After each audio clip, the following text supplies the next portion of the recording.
Well, that's the thing for an outdoor festival. You hope that there'll just be a lot of anthems and you can set fire to the tents, the Mountain Dew slave tent. You know, you free all the slaves from the Mountain Dew slave tent and work your way through to the Powerade tent. But you'll never, ever get through the security of the Powerade shame tent. The shame is deep. It's very deep. It's like 12 feet deep. You can dive in it. You can dive without fear of breaking your neck. You'll never break your neck in a Powerade shame tent. That's the first thing you learn when you start playing festivals.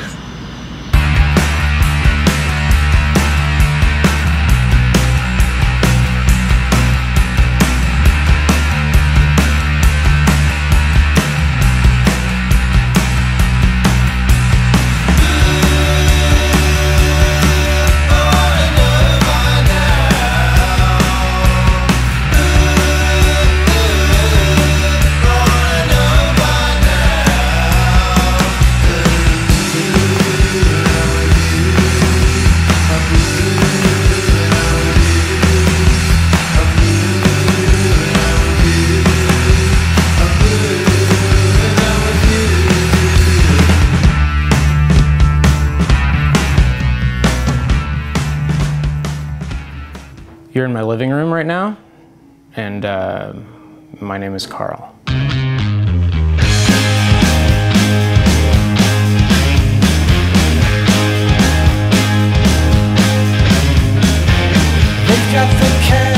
A lot of our bands are playing tomorrow, and so a lot of them are here tonight, and we're cooking out and drinking beer. Let's have bizarre celebrations. Let's forget who, forget why, forget where. We'll have bizarre celebrations. I play the satyr in Cyprus, you the bright being strip bear. Let's pretend we don't exist. Let's pretend we're in Antarctica. Let's pretend we don't exist. Let's pretend we're in Antarctica. Let's have bizarre. This is the second year that Warmfest has existed. It happens across the street from where we are right now. In order to contribute, and so we did a stage this year. And so we asked 7 of our friends to play. And so it's kind of a little bit of a get-together of all the Joyful Noise family.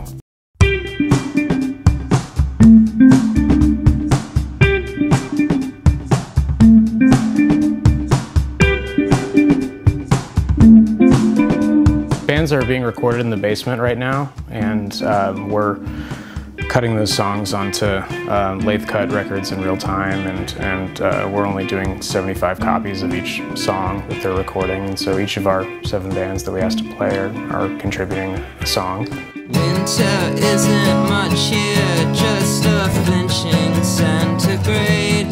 Though the grasses all look jaundiced and the poplar branches flayed. So that's a thing that is sort of unique to the festival. You have to go to this festival in order to buy these records. For your hysterical silence, you came rapping at my door with your body as a sack. Lathe cut records are older technology. It's like from the 1940s, in which a needle is placed into the record and it cuts the album in real time. So if the song is 3 minutes and 30 seconds long, it takes 3 minutes and 30 seconds to make every single copy. And so it's totally impractical if you're making a lot of copies. But we're making only 75 of each song. So it's a fun thing that's happening in my garage.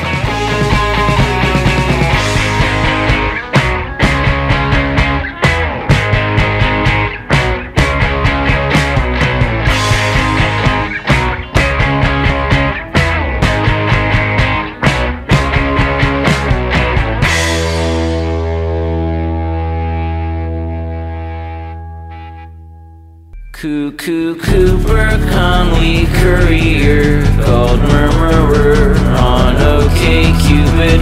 Dude's a constant worrier, and weren't it for his anxious stupor, he'd by now be engaged. to the lovely blonde Marie. That's right.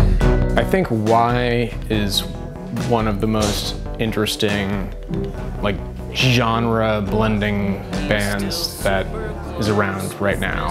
They make music that is not easily pigeonholed and or describable. But it's just incredible to see, especially live. Just when you witness what they're doing, it's really something special. Even though I haven't seen you in years, yours is a funeral I'd fly to from anywhere.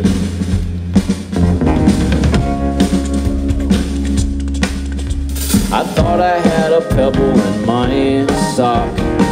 I pulled it off and shook out a wasp. It stumbled out lost and without a pause, unstung as I was, still I stomped it. Oh, I thought there is no pastry worthy your perfect Scandinavian feet.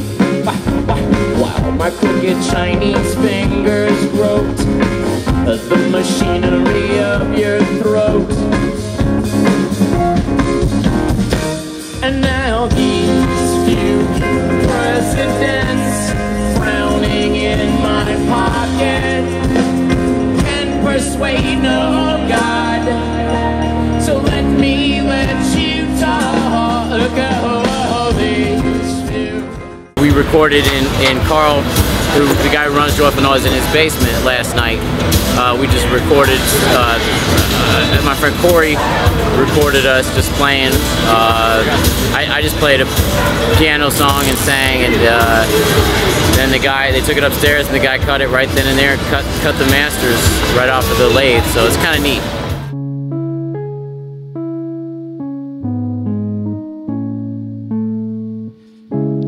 And out on the water, me and my little brother, we don't say shit for hours, maybe even longer. I have tried in my way to make things right.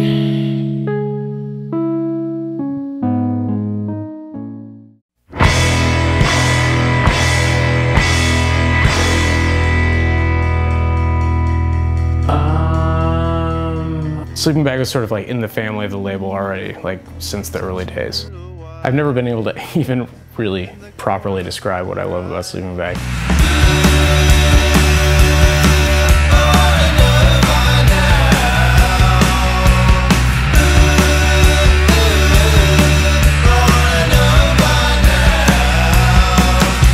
Just maybe like 6 months ago or something, I was in New York and I had a day off, and Sleeping Bag happened to be playing in New York like on that day, and so I surprised them at this show, this random show that they were playing in New York, and it was fucking delightful to see them headlining the show in Brooklyn that was packed, and it was great. And they played a bunch of new shit that like nobody had ever heard before, and people still loved it.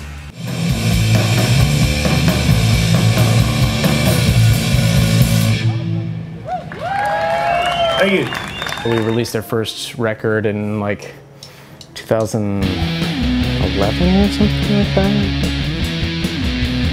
And they just kept making these really fucking great records.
We haven't even like officially announced her EP yet, but she's playing our stage, and she's pretty fantastic, and she's one of the few local bands, I guess the only local band that we have on our stage.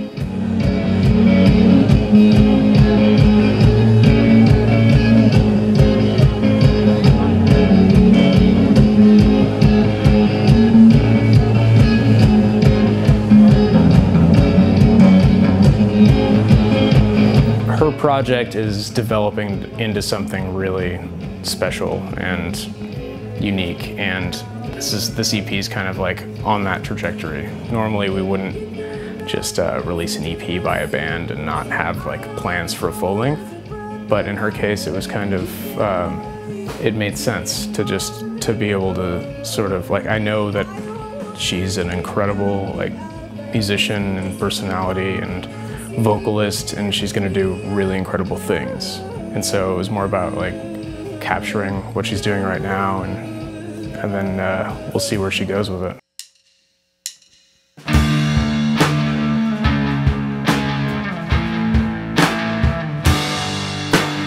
Did a Jorma Whittaker cover, Fuck Pants. I've always loved that song. I've never actually heard the actual recording.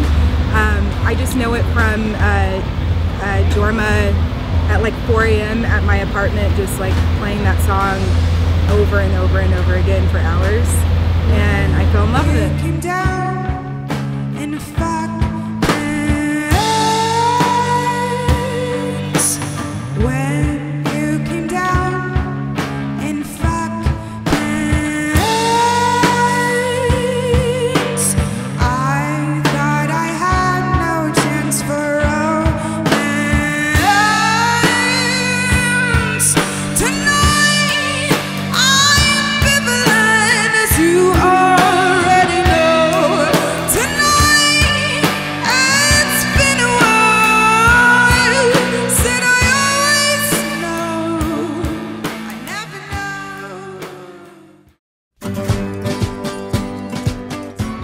We are Busman's Holiday, and we are in Broad Ripple, Indianapolis, at the Warm Fest. It's great to be a part of a festival that has so many awesome acts on it. Did you know that you're something? Did you know that there's something wrong? Yes, I know I am something, but it seems so hard when it takes so long. Yeah, so Lewis, the guitarist of Busman's, was in the band Sleeping Bag, and so we released their first 2 records that Lewis is on, and so that was how I met Lewis, and they're friends with David, who's our artwork director, and David was in Sleeping Bag as well, and so they sent us their new record, and it blew me away in a way that I couldn't quite like pinpoint. I didn't even think that it was right for us at first, but I knew it was really, really good, but I also thought it was just like I didn't know where it belonged or how to work with it. But then I kind of had this, you know, come to Jesus moment where I realized like fuck it, good music is good music. I just want to release it. It's fucking great.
Japanese is one of the most important bands in the history of rock music.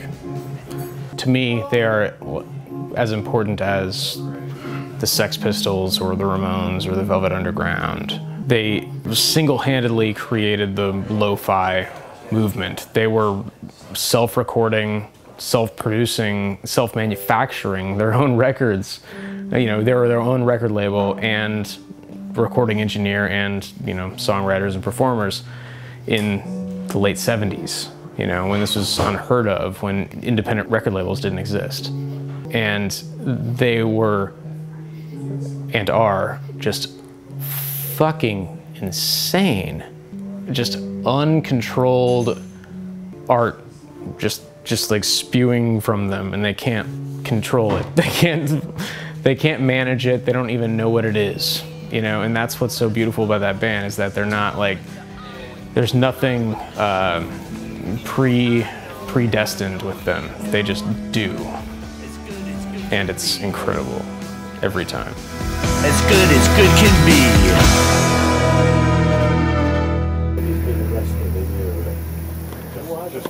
Found out. He's going to call again later. Can you convey that to John, please? Really? Oh man.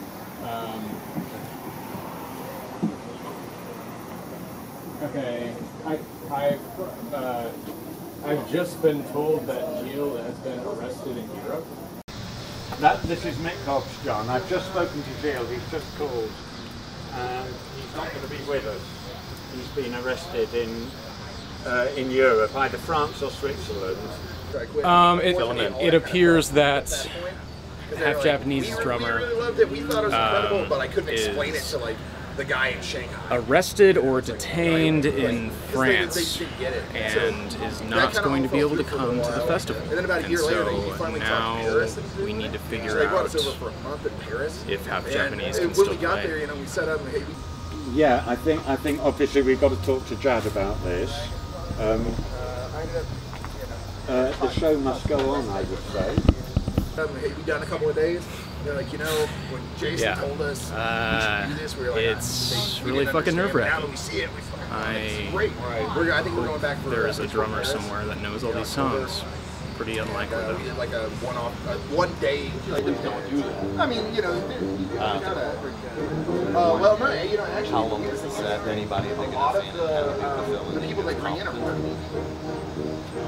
you know, like work for Turbo or whatever, you know, like. I don't know if Gilles communicated with him.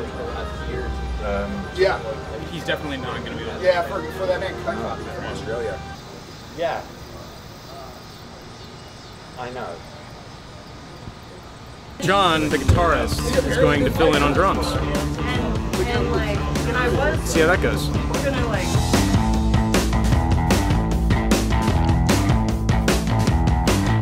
Well, I think of you a whole lot. You're in my each and every thought. So glad for what we've got.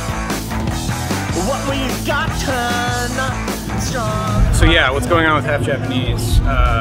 Gilles did get sent back to France because he didn't have the proper paperwork, I guess. And so John is going to fill in on drums. John is currently the guitarist of Half Japanese, second guitarist, and so they're he's moving over to drums, and they just rehearsed in my basement for about 2 hours maybe, and that's the only time they've played in maybe 10 months, and we're crossing our fingers, but it's probably going to be great. They're the kind of band that thrives on this sort of like spontaneity and chaos, so hopefully this makes for a really magical performance. Firecracker, firecracker, boom, boom, boom.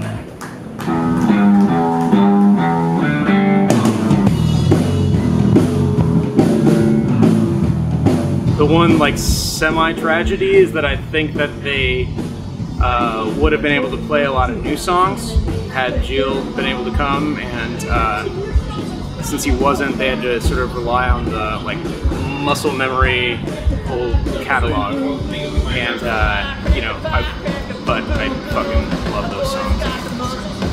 It was great. It was fucking amazing. Girls got the sexy legs, they win the game. Muscles ain't strong, brains ain't smart. Oh, those legs, they won my heart.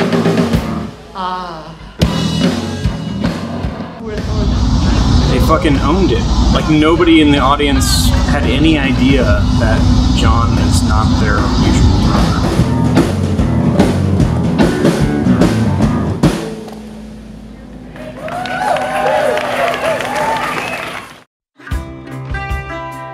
Can you tell that I've been a fan of Sabado and also like Lou's other bands for a very, very long time. Like since, you know, my musical upbringing. Heard a lot of his bands early and they were impactful to me. Then when I heard Sabado Secret EP on Bandcamp that they just released randomly without telling anybody on Sabado's Bandcamp page, I thought those songs were incredible, and I talked to Lou at a festival maybe like 2 months later. Just kind of bullied him into letting us put it out. It was just kind of constant like, come on, come on. I mean, yeah, we had no power, so I guess it's not bullying. It's just, it was totally nagging him. I nagged him until Sabado signed with us, yeah.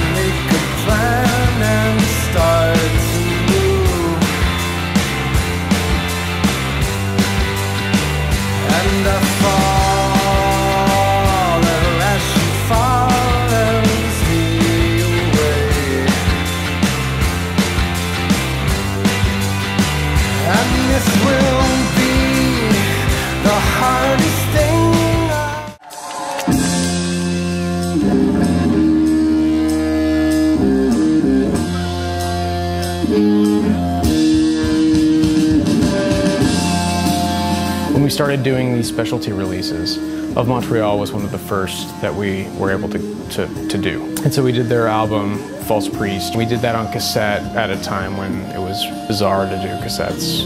And that's like how we first got connected with Joyful Noise, was they did the cassette version of some of our records. And then we sort of talked them into doing a 10 cassette box set of all 10 of their albums in this wooden box that David Barnes, like Kevin's brother, like designed this amazing artwork for that we screen printed on wood, and it was one of the most like beautiful releases we've done.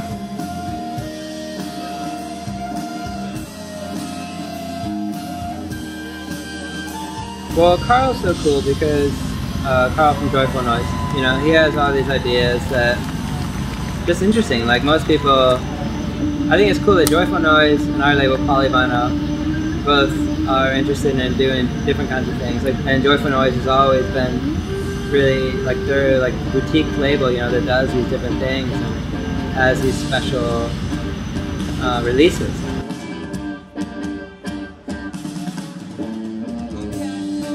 But that's what we do a lot. I mean, like we co-release records all the time.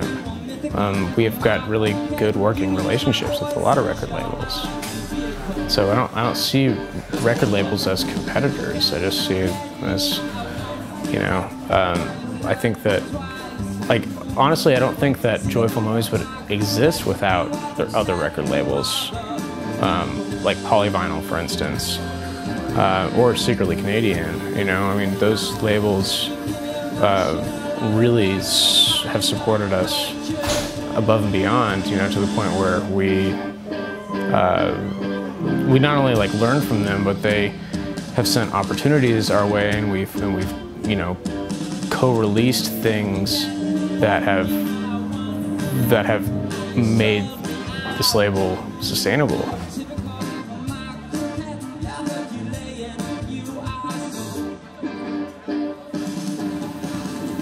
Warmfest is sort of allowing us the opportunity to bring all these bands together. It's an experiment for us. We never have done this before. And we have a really diverse roster, so like a lot of the people haven't met each other. Half Japanese and Sabado have never played together, and they're both like historic bands, you know. So that was a really special moment. It's pretty special to be able to like bring all these bands that are all like making really important music, but in very different ways, and to be able to bring them onto one stage and sort of allow them to hang out. Just getting our bands together in the same room and just, you know, seeing what happened. You know, several of the bands like practiced in my basement and became friends, and being able to build that sort of friendship and camaraderie, you know, amongst our roster was really, really special. They've got the calves of champions. They greet the warmest way. They are the dads the man wants. They've got some money saved.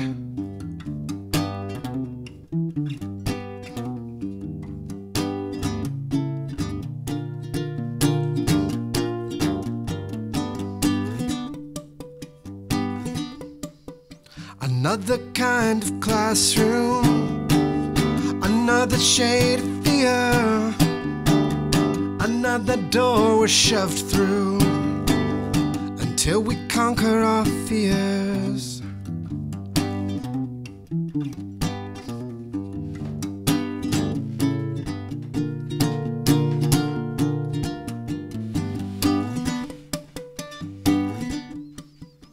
Let the children go to feel it themselves, to hurt and grow. That's the hardest thing I've done. I haven't even done it yet. Thought I was wise, averted my eyes, avoided the light, went and now through it. I was wrong, I've gotta be strong and hold my head up high. Failure is a state, not mine. Back in Massachusetts, my familiar roam, afraid to make decisions, but had to test my soul. The girl wanted to live here, and I followed my love. Went to California. Enough was never enough.